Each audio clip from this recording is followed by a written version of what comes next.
అందరికీ నా ఛానల్ ఎవరైనా కొత్తగా చూస్తున్నట్టయితే ప్లీజ్ సబ్స్క్రైబ్ చేయండి. కార్తీక దీపం ఈరోజు ఎపిసోడ్లో ఏం జరిగిందంటే, జోష్న గురించి బాగా తెలిసిన దాస్ నా కూతుర్ని తక్కువ అంచనా వేస్తున్నావు కార్తీక్, అది ఎంతకైనా తెగిస్తుంది అని హెచ్చరించాడు. ఇక అది నా తల్లి పారిజాతం కంటే చాలా డేంజర్. తన అబద్ధం బయటపడకుండా ఉండడం కోసం కన్న తల్లి అని కూడా చూడకుండా సుమిత్ర వదిన ప్రాణాలు తీయటానికి వెనుకాడదు. కడుపుతో ఉన్న దీపని చంపాలని చూసిన దానికి పెంచిన తల్లి ప్రాణం ఒక లెక్క అని అంటాడు దాస్. ఆ మాటలకు కార్తీక్ గుండె తరుక్కుపోతుంది.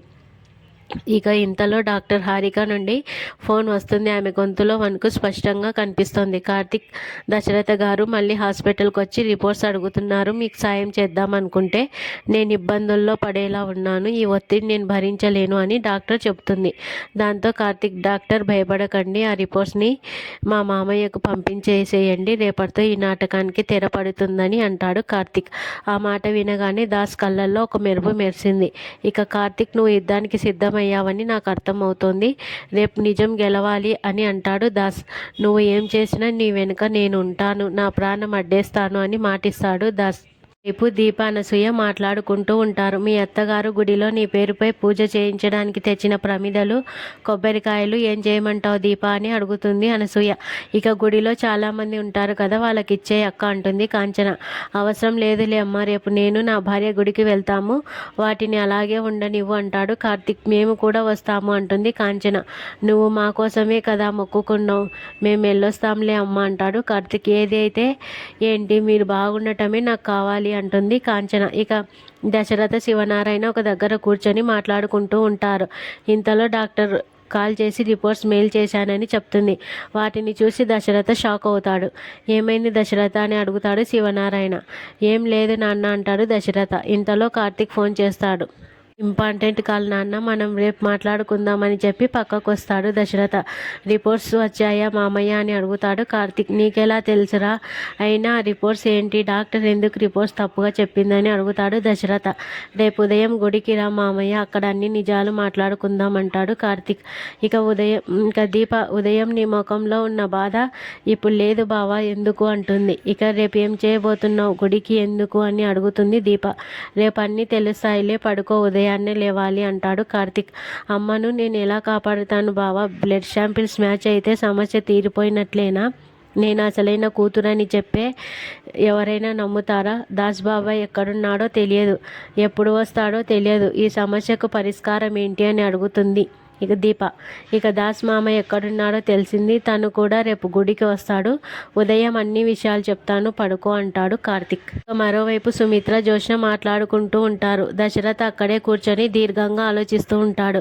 ఈ మధ్య నువ్వు సరిగా తినటం లేదని అత్తయ్య చెప్పింది అంటుంది సుమిత్ర. నేను చాలా సంతోషంగా ఉన్నా, నీ పెళ్లి చూస్తానని, నీ పిల్లలతో ఆడుకుంటానని నాకు నమ్మకం ఉంది. నాకు ఇంత సంతోషాన్ని ఇచ్చిన నువ్వు సంతోషంగా లేకపోతే ఎలా జోష్న అంటుంది సుమిత్ర. నువ్వు పుట్టినప్పుడు ఏం జరిగిందో తెలుసా అని చిన్ననాటి జ్ఞాపకాలు గుర్తు చేస్తుంది. నువ్వు పుట్టిన తర్వాత 4-5 గంటల వరకు స్పృహలో నేను లేను అంటుంది సుమిత్ర.